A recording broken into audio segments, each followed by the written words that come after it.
So the first question, I have heard that sometimes people are reincarnated in order to repay the debt. But what about the person being repaid? Do they have to be reborn too?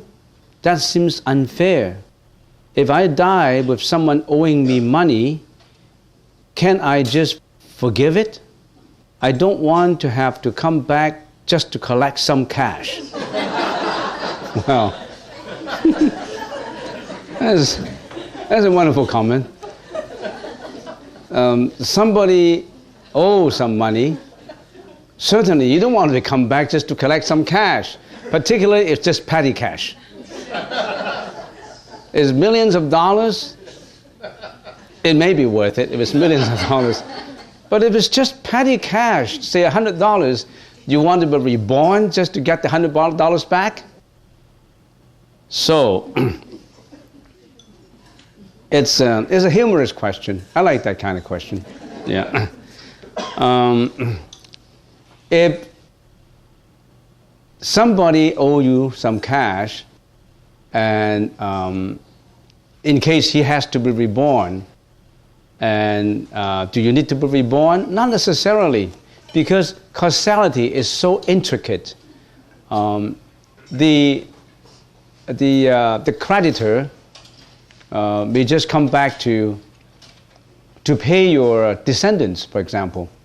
Say if you are the father of a son, and maybe you have some unfinished business that you haven't cleared up with your son. For example, not just your son, maybe your daughter or some friends that you still owe them money, and you went into the Pure Land, then your debtor pay the descendants. There's so many ways to clear out the debit and credits. Unbelievable. The general ledger can always be balanced, one way or the other. Even in bookkeeping, if you don't have a nominated account, you just create a contra account, a temporarily contra account, and it balances out. So there's so many ways to get even. You don't really have to come back again to collect it. But even if you say, somebody owed me a lot of cash, say millions of dollars in business, and it happened that I died, and I have a promissory note that he had to repay me, but that promissory note, I forgot to put it into my estate. Nobody knows about it. I have it, but I misplaced it, and he has it. He knows that I passed away, but he does not want to produce the promissory note, so he owes me millions of dollars. Then, if that person who died went to the Pure Land, you think you can get away with it? You own some people with a promissory note of millions of dollars, you can't get away with it. You have to repay it some way or the other. So do not involve any debt. You really have to repay. There was a true story. There was a donkey. A donkey was born. That happened in the Qing dynasty. I read it in true stories of the past about Buddhism. In the Qing dynasty, there was in a village, there was a farmer. He had a donkey. And the donkey was, of course, working for him, carrying all these goods, to the fields, to the rice fields and back home, and doing all kinds of jobs for him. And one day, the donkey was carrying piles and piles of rice field stuff. And the donkey refused to walk. So the farmer was hitting the donkey hard. Now, how come the donkey was working every day and now the donkey refused to work? And suddenly the donkey uttered human language. I only owe you 2 more tails. And I don't want to move. I only owe you 2 more tails. So the farmer was intelligent, but he was scared. How come the donkey could speak like human? So he was a Buddhist, and he believed that, maybe he's repaying a debt. So he unloaded all this rice stuff onto the road. It becomes lighter, very light. Then the donkey carried the load home. And the next day the donkey died, naturally. So the donkey was working in his farm to repay all his debts that he owed the farmer in his previous life. So do not owe any debt. You really have to come back to pay for it. Now, in case you owe some people debt, and that person passed away, donate it to charity, because you cannot get away with it. Not just in monetary terms. You owe some people money, but how about in passion terms, in emotion terms, in your responsibility, in your fidelity, in your loyalty? If your husband treated you with loyalty, and you are not, what happened is, in the next life, he's going to get even with you. He will be committing adultery. He will be divorcing you. So that's the reason why there's so many irregularities in life. Why do we come together? Brothers and sisters and husband and wives, fathers, all these relationships, because all these people have unfinished businesses in the previous lives. And there was the most venerable monk, and his name is净法師. And in one of his letters, he tried to analyze and classify the kind of debts emotionally, monetary and emotional debt. And he classified all these debts, unfinished business, among all these family members into 4 categories. What are these 4 categories? The first one, I have to say in Chinese first and translate it in my little gimmick in my brain. I have to go through the translation process. 報恩報怨償債還債. Number 1 is 報恩. That person is coming back to repay you emotionally. He treated you with the most filial piety. You are the mom, you are the father. He's the son, he's the daughter. And the son and daughter treated you so nice. He's coming to repay you through filial piety, whatever you want. They treat you with the most respect because they're coming not to get you. They're coming to repay you, to give it back to you, to treat you very nicely.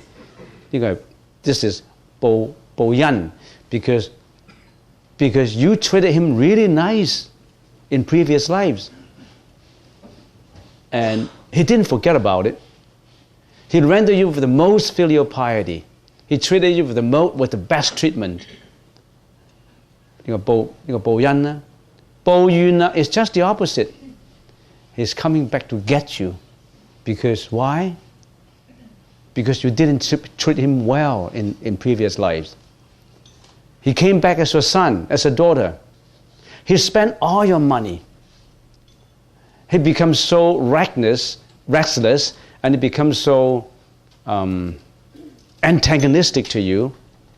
And he couldn't study, he didn't go to university, he was fooling around, he pulled down your reputation, he get you all kinds of mental afflictions, you get angry with him. He's coming back not to repay you. He's coming back to pull you down. And sometimes he's coming back, for example, in some history, the children pull down the parents by doing bad deeds. In China, in the ancient times, if one member of the family performed bad deeds, you can pull down the whole family. The whole family had to be executed because of one member of the family did some wrong thing.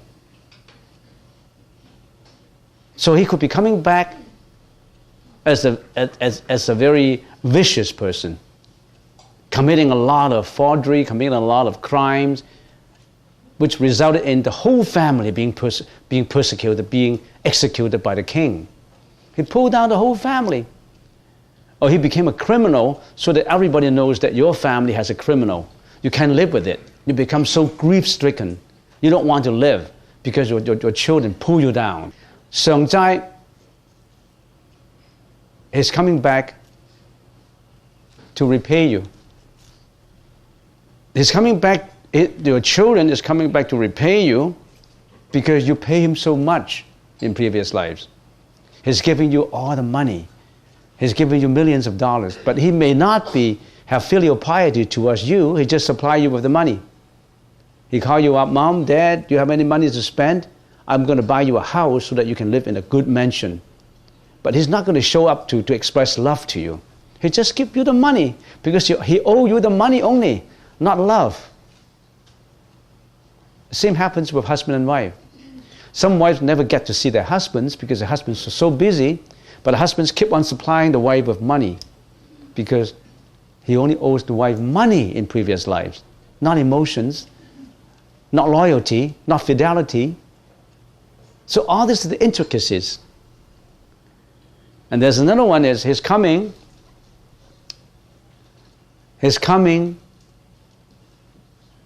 not to repay you.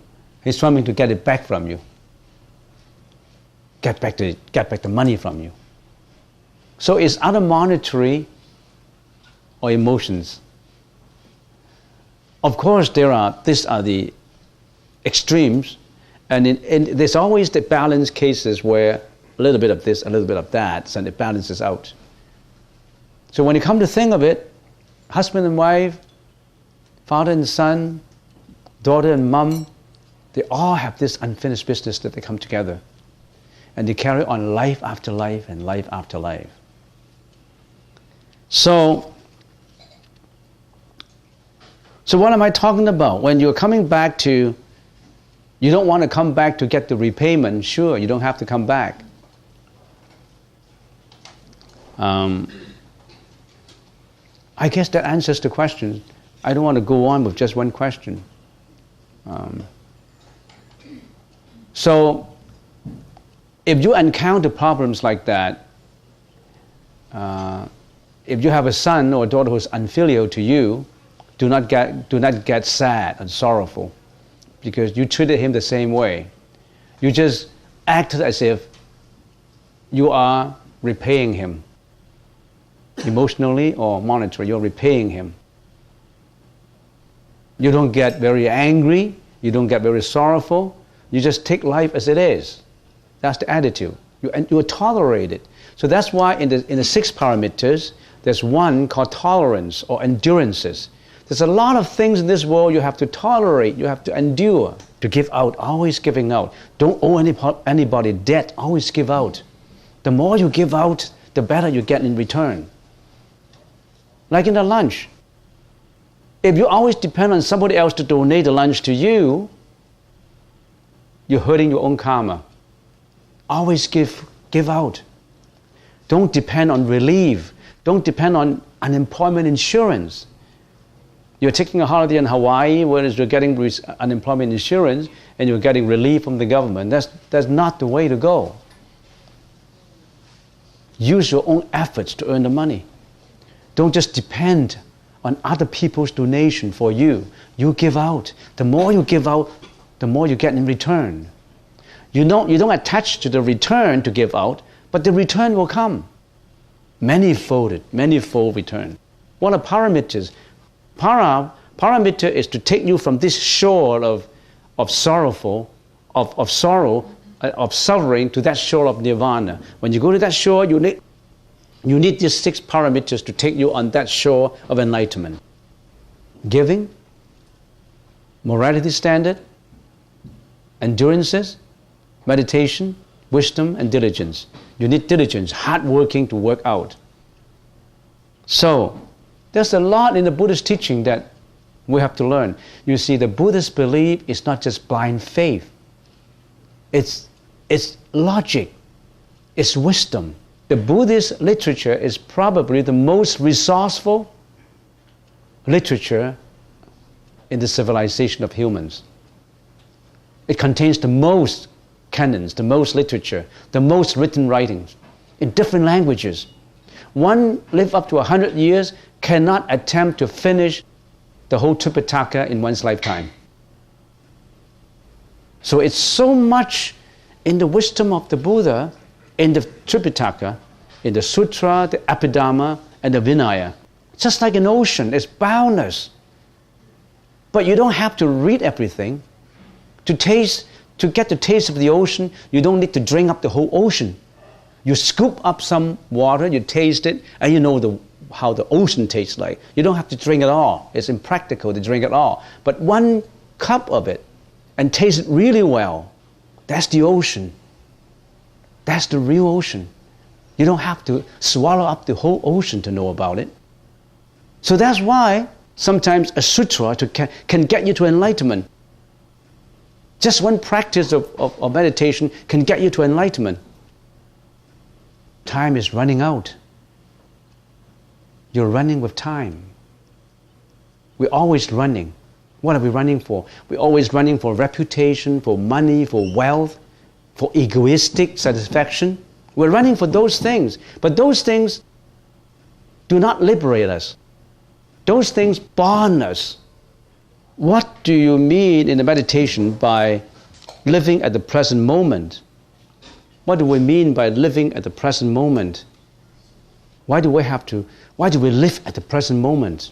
What is the present? What is the whole world made up of? The whole world has two dimensions. One is time, and the other is what? Space. We live in time and space. We live within time and space. What is this time? Time, again, has three parameters: the past, the present, and the future. The past, the present, and the future. What's the past? The past is already gone. Why do we have to attach to the regrets of the past, to the bad deeds of the past? Why do we have to do this? Because we have bad experiences. We experienced something bad in the past. We regret about it. We're disappointed about it. So we attach to the past. And how about the future? We attach to the future. We attach to the future aspirations. We worry about the future. We have fears about the future. So we attach to the past and the future. And that imprisons us in our mentality. We're not free. That's why we have worries, jealousy, hatred, anxiety, depression, fear. We have all kinds of these mental afflictions that bound us in our prison ego. We're not free. Our mentality is not emancipated. It's all being bound in that past and present. The present is, I haven't talked about the present. The past and the future. We are bound in the past and the future. We don't have to, though, because the past is gone. You can't get it back. How about the future? The future hasn't come. Why worry about it? But we still do. We still worry, no matter what you say, how you react. When you're not in meditation, when you don't have prajna, when you don't have wisdom, you attach to both the past and the present. Even a monk like me, even high-level monks, when they are not in meditation, they always attach to the past and to the future. So, other than the past and future, what do we got left with? What do we have left with? The present. And life is only available at the present moment. How can life be available to you in the past? It's gone. How can life be available to you in the future? It hasn't come. So what is life? What is this life that you and I have? It's the present. Life is only available at the present moment. Here and now and at the present. So that's why we're meditating. When you're meditating, we have breath in, breath out, breath in, breath out. Why did the Buddha teach us to say breath in and breath out, breathe in and breathe out? The Buddha is introducing a technique for us to realize the present, the importance of the present moment. So when you breathe in, you concentrate on the breath in, anapanasati, anapana, anapana, in and out. By concentrating in your in and out breath, and you think that this in and out breath is joy and wonder. Why is your in and out breath joy and wonder? Look at everything around us. Everything is a wonder if you analyze it. The song of a bird, a flower, the flow of a stream, a mountain, the clouds, the sun, the rain. Nothing is not a wonder. Because how does it work? It works on causality. It works so wonderfully that it creates the whole universe.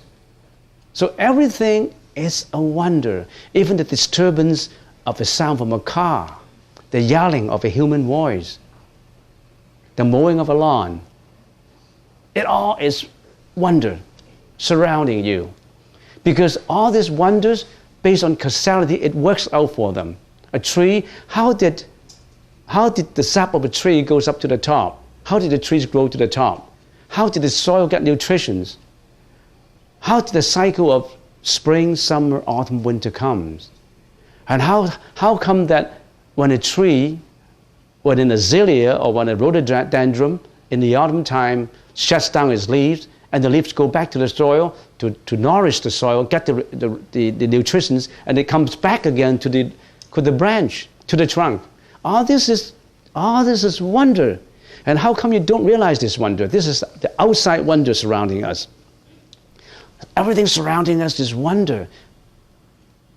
Everything surrounding us is right now at peace, but we don't know about it until you really pay attention to it. And that's the magic. The Buddha teaches us a method how to pay attention to the wonders of everything surrounding you. And that's through the breath. So everything surrounding you is a wonder. And you have to recognize that wonder. And that wonder is at peace right now, at this moment. That's everything surrounding us. How about everything inside us? Everything inside us is also a wonder. Everything about our body, the 5 skandhas, is a wonder. You close your eyes, you open your eyes again, you see flowers, you see everybody, you see the color, your ears listen to sound, the dripping of a stream, the beautiful song of a bird, of music. Your ear is a wonder. Your nose is a wonder. Your touch is a wonder. Do you recognize the wonder inside of us? How does the heart work? The heart palpitates and get all the blood circulations. Is it wonderful? Your heart. Your heart is a wonder. And you don't recognize that. So the Buddha said, come back home. Get a homecoming of all the wonders in you. Get a homecoming of recognizing all the wonders surrounding you. So the Buddha said, first of all, get your mind home. Stop running for materialistic needs. Get your mind home, at peace. You'll find that the peace right here when you breathe in, when you breathe out, you say, I am peaceful. I'm breathing in, I'm at peace. It's wonder, I'm breathing in. I'm breathing out, I'm at peace. It's wonder breathing out. It's wonderful, it's at peace. No more past. The past is gone. You're not going to be disturbed by the worries of the future. You're not going to be disturbed by the aspiration of the future. No planning. The future hasn't come. You're not going to have regrets about the past because it's gone. So we're living right at the present moment.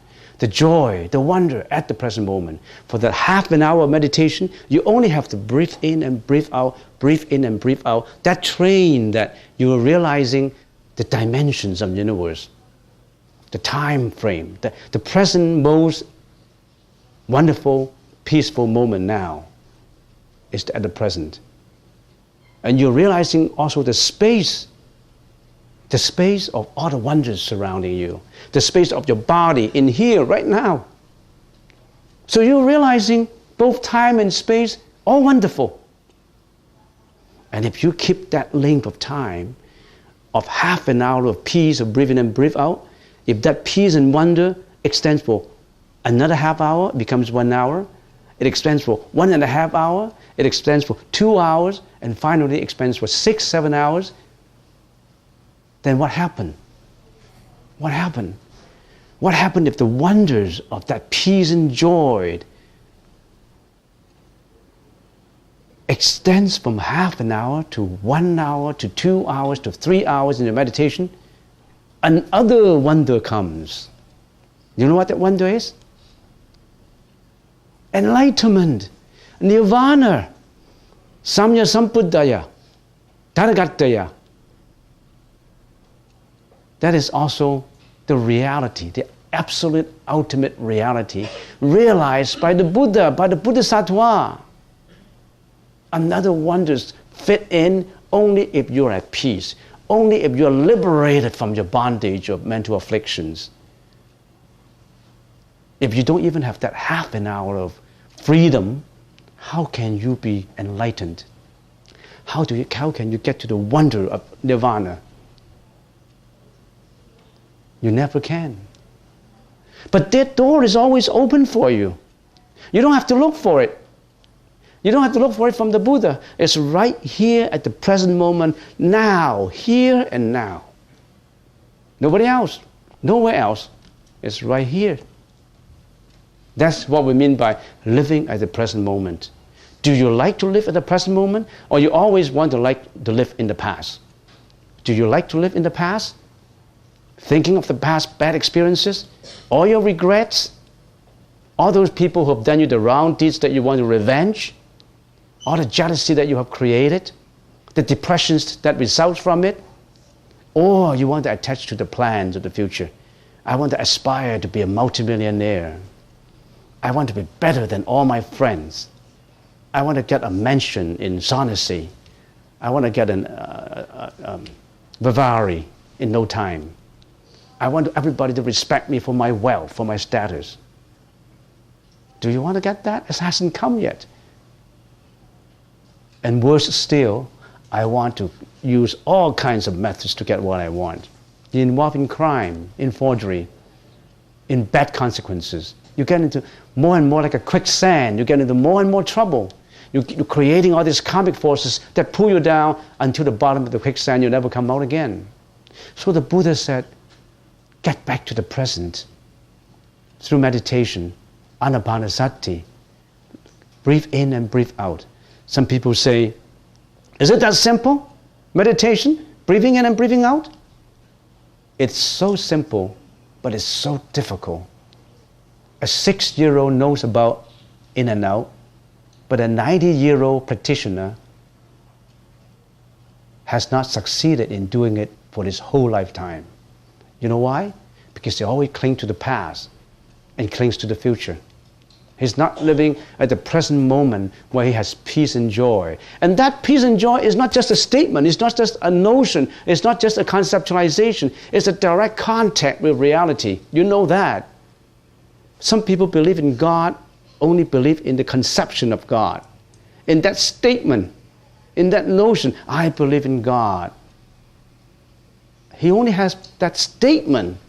He has no direct contact with what is behind the statement. I hope you understand what I mean. We only have a concept, not the real direct touch. So if you say, anapanasati, breathe in and breathe out, if you only have that statement, breathe in and breathe out, you only have that statement. You don't have the essence behind the statement. Do you have the joy? I don't have the joy. I don't have the wonder, but I still breathe in and breathe out. So you only have that conceptualization. You don't have the direct touch to the reality of joy and wonder. I don't know if you know about it. I don't know if you know what I'm talking about. It takes time. So when you have that peace and joy, no money can buy it.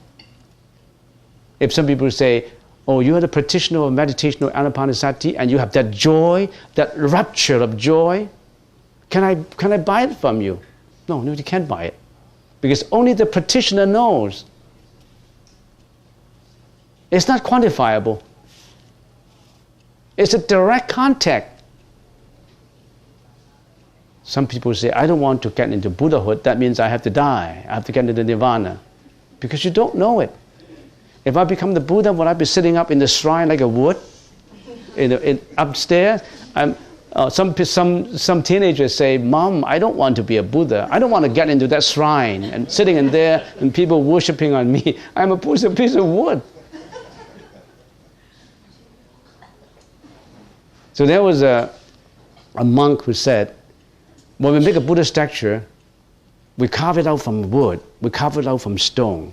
We make it as exquisite as possible, as gracious looking as possible. Go leave it. But if you really think that the Buddha looks like that, we'll all laugh. We will die with laughter. The Buddha does not look like the wood.